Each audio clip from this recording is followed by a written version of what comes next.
The federal government has been recommending flossing since 1979. But with a recent inquiry through the Associated Press, we may have reason to question that recommendation. Riverside County Fire Department desperately trying to put out a fire that blazed earlier this afternoon. Just about a mile up the street, they've actually stopped the trains from going either way. Here in the city of Palm Springs, ironically, the same pharmacy was crashed into around the same time last year.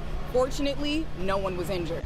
That's right, Michelle. At about 2:45 this afternoon, as one of the pumpkin chunkin' competitors shot their pumpkin into the sky, a piece of debris fell from the machine, hitting a 39-year-old woman in the head, critically injuring her and sending her to Nanticoke Hospital. Following right up after that, another man, age 55, was hit with a piece of debris as well, went to the hospital, fortunately not under critical condition. Ashonti, tell us some of the things that we've got coming up. Well, you know, just for starters, I actually watched PBS as a kid, and now as a young adult, I enjoy PBS too. Something that's amazing about public television is that you can watch these Broadways and musicals right from your house. I watch Family Feud all the time, and I don't know that I've ever seen a family from Delaware. But there's a first time for everything. Hailing from Dover, Sarah and her family, the Jacksons, became the first Delaware family to play The Feud. And you can tell from their audition tape, they were proud Delawareans. 47 ABC joined them Tuesday as they watched themselves in the midst of their run. I almost felt bad beating them tonight. The Jacksons have won a total of $48,000 to split among the 5 of them. 2 sisters, Mom, and 2 cousins. But Mom Pam says it was about more than the money. I've watched since the Richard Dawson days. The first day when we walked in from the side into the studio is like almost just wanted to squeal. We're hoping that they secretly loved us so much that they ask us back sooner. Bring us back for a winner's Please. tournament or something. The ladies tell us that meeting Steve Harvey was the highlight of their experience, and they are so glad that Family Feud gave them a shot. Thank you, Family Feud! Ashonti Ford, 47 ABC.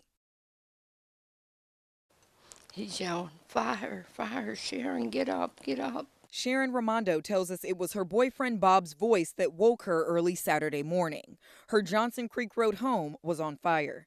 But they weren't alone. Sharon's daughter and her family were also inside, along with a baby boy they were babysitting. Oh, I'm screaming, get Jennifer, get Angelina, get the baby. But both her daughter, Jennifer Cooper, and Sharon's 16-year-old granddaughter, Angelina, never made it out. And the 4-month-old baby also perished in the fire. The owner of the home said the fire alarm did not go off. And within minutes, a home that's been in the family for over 30 years was gone. Neighbors tell us they all heard a loud bang. And the fire department was here within 10 minutes, at the most. They were here, but it was just too involved for them to help get the other people out. Sharon's son-in-law, Coy, tells us he thought his wife and stepdaughter were right behind him. And while the family is in mourning, they were out Sunday trying to salvage anything that could be saved after this horrible loss. Well, the house was not insured, and they've lost everything. The Red Cross says they are assisting the family, who for now is staying in a mobile home across the street with a neighbor. Ashonti Ford, 47 ABC.